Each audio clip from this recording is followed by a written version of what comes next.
तो last video तक हम लोगों ने बात की थी ऑक्सीजन के परिवहन की। इससे पहले हम लोग गैसों का परिवहन देख चुके हैं, ठीक है ना। आज हम बात करने वाले हैं थर्ड नंबर पे हमारे पास आता है रक्त द्वारा कार्बन डाइऑक्साइड का परिवहन। रक्त द्वारा CO2 का परिवहन, transport of CO2 by blood. Transport of CO2 by blood. हमने देखा कोशिकाओं में ग्लूकोज के अपघटन से, ग्लूकोज के कोशिकाओं में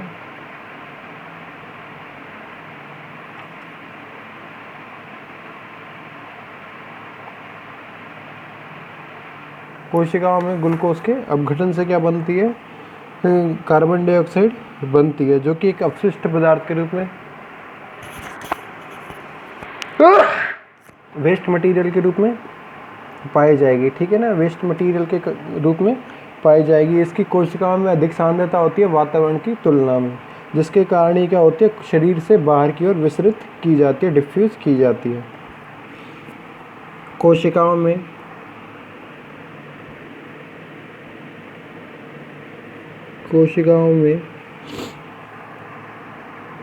ग्लूकोज के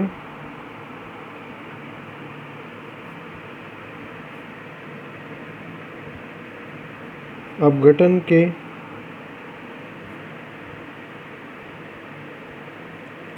फलस्वरूप उत्पन्न पदार्थों में CO2 एक अपशिष्ट पदार्थ होता है। अपशिष्ट पदार्थ होता है। CO2 क्या होता है, एक अपशिष्ट पदार्थ होता है, जो कोशिकाओं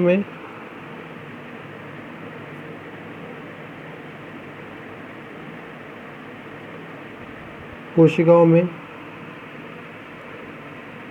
अधिक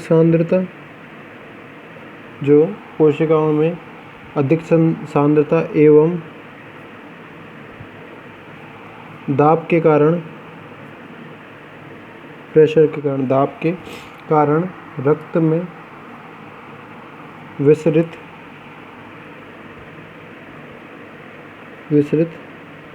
की जाती है, रक्त में विसरित की जाती है, ठीक है ना। इसको हम लोग मुख्य 3 प्रकार से, कार्बन डाइऑक्साइड के मुख्य 3 प्रकार से क्या किया जा सकता है, विसरित किया जा सकता है। इसमें फर्स्ट आता है प्लाज्मा में घुलकर। इसमें फर्स्ट आती है कंडीशन प्लाज्मा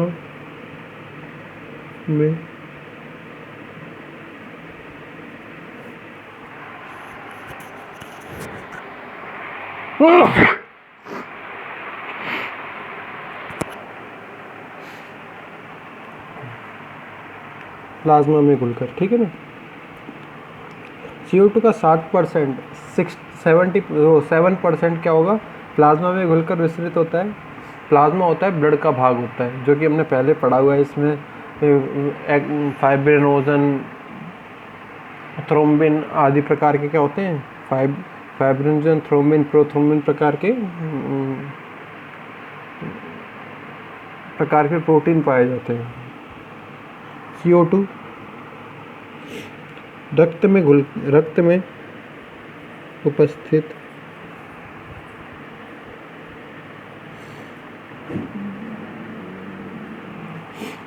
प्लाज्मा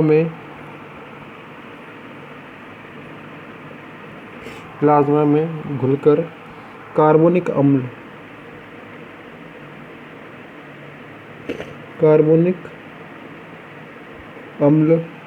बनाता है। कार्बोनिक अम्ल बनाता है। इस प्रकार से 7%, 7% CO2 का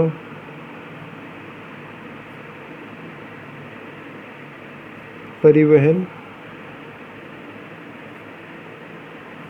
इस प्रकार से क्या होगा, 7% CO2 का परिवहन होता है प्लाज्मा में घुलकर, ठीक है ना, जिससे हमारे पे प्रोडक्ट बनता है कुछ इस प्रकार का CO2 प्लस H2। अब ये क्या होता है, प्लाज्मा वाटर होता है, प्लाज्मा जल द्वारा, ठीक है ना, प्लाज्मा जल द्वारा। प्लाज्मा में उपस्थित लगभग 95% क्या होता है, जल उपस्थित होता है उसमें, जिससे हमारे पास कार्बोनिक एसिड H2CO3 नाम का कार्बोनिक एसिड, ठीक है। ये सब कुछ होता है, एक एंजाइम होता है carbonic anhydrase enzyme, carbonic anhydrase enzyme की उपस्थिति में, कार्बोनिक एनहाइड्रेज एंजाइम की उपस्थिति में सारा कार्य होता है। फिर सेकंड कंडीशन आती है इसकी बाइकार्बोनेट के रूप में,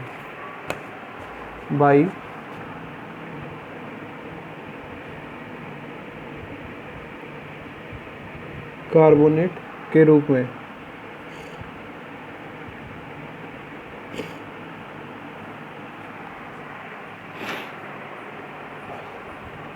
लगभग 70% मात्रा, 70% मात्रा का परिवहन CO2 की 70% मात्रा का परिवहन बाइकार्बोनेट के रूप में होता है, ठीक है। CO2 की लगभग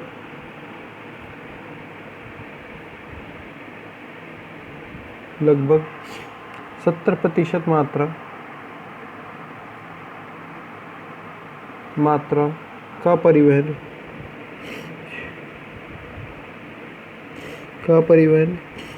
बाइकार्बोनेट से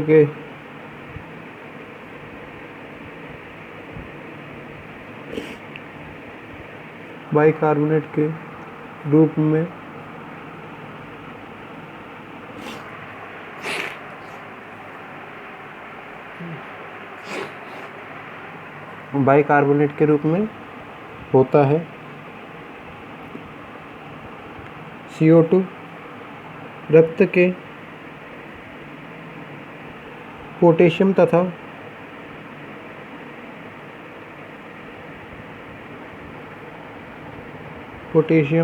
प्लाज्मा में उपस्थित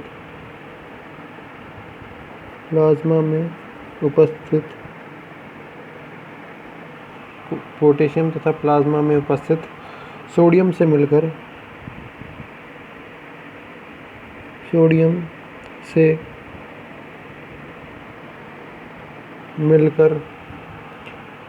पोटेशियम बाइकार्बोनेट तथा सोडियम बाइकार्बोनेट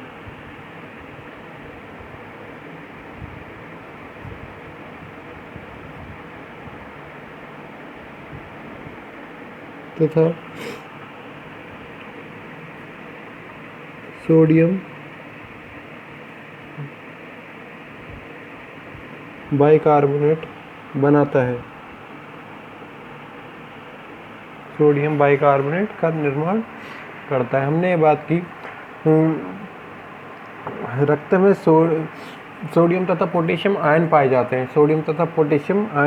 हैं, जिनके साथ में क्या हो जाता है, CO2 जुड़ जाता है। इससे सोडियम बाइकार्बोनेट और पोटेशियम बाइकार्बोनेट नाम के पदार्थ का निर्माण होता है, जो कि CO2 को परिवहन करने में, ठीक है ना, CO2 के विनिमय में क्या करता है, सहायता प्रदान करता है। जिसको इस प्रकार से समझ सकते हैं, CO2 प्लस H2O, ठीक है ना। यहाँ पे होता है एक कार्बोनिक एनहाइड्राइड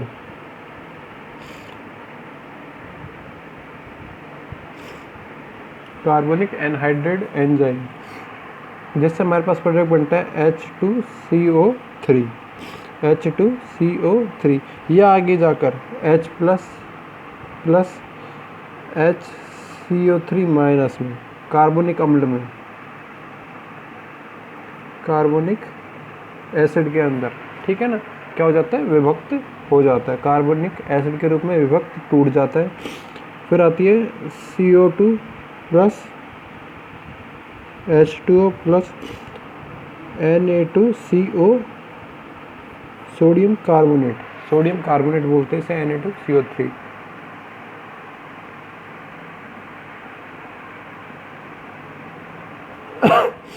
जिससे बनता है सोडियम बाइकार्बोनेट 2NaHCO3।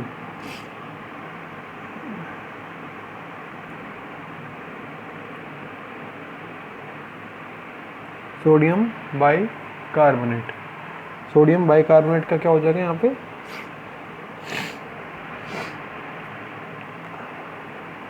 इस प्रकार निर्माण हो जाएगा। ठीक है ना। फिर थर्ड आती है कंडीशन, थर्ड कंडीशन आती है इसके परिवहन की,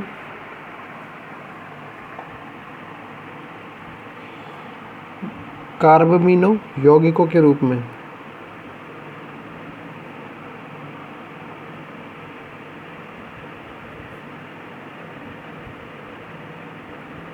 यौगिकों के रूप में। ठीक है ना।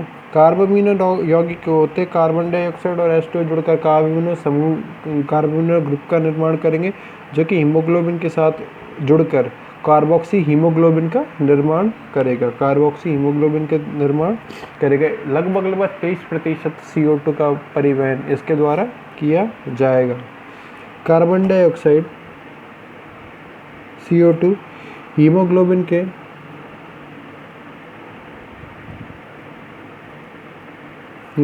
के अमीनो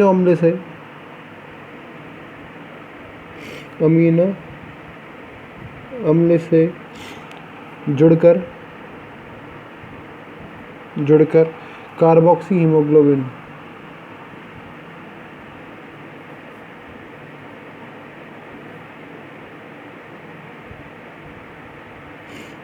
कार्बोक्सी हीमोग्लोबिन तथा प्लाज्मा प्रोटीन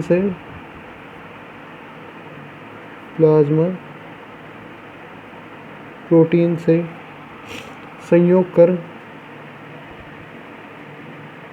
संयोग कर कार्बामिनो हीमोग्लोबिन बनाती है।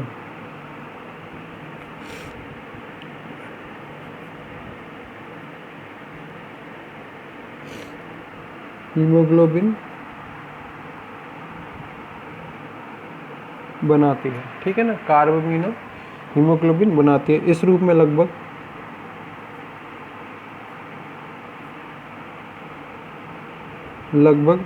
23% CO2 का परिवहन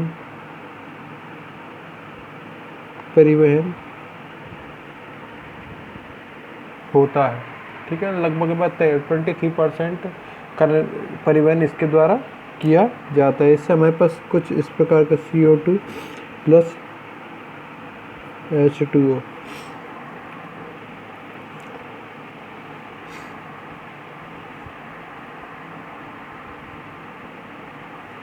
NH2 प्लस अमीनो अम्ल यहाँ पे लिख दिया हमने, हीमोग्लोबिन का अमीनो अम्ल यहाँ पे लिख दिया है। अमीनो अम्ल में मुख्य रूप से क्या पाया जाता है, N या नाइट्रोजन समूह पाया जाता है। इससे हमारे पास NHCOOH, और इसको हम लोग बोलते हैं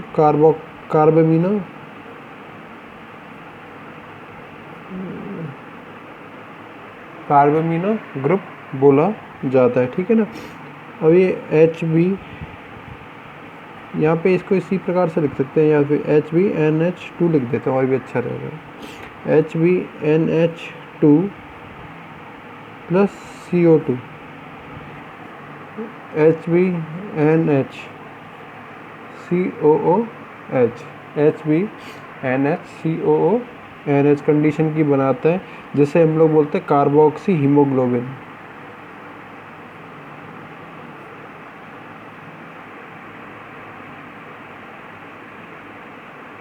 कार्बोक्सी हीमोग्लोबिन इसे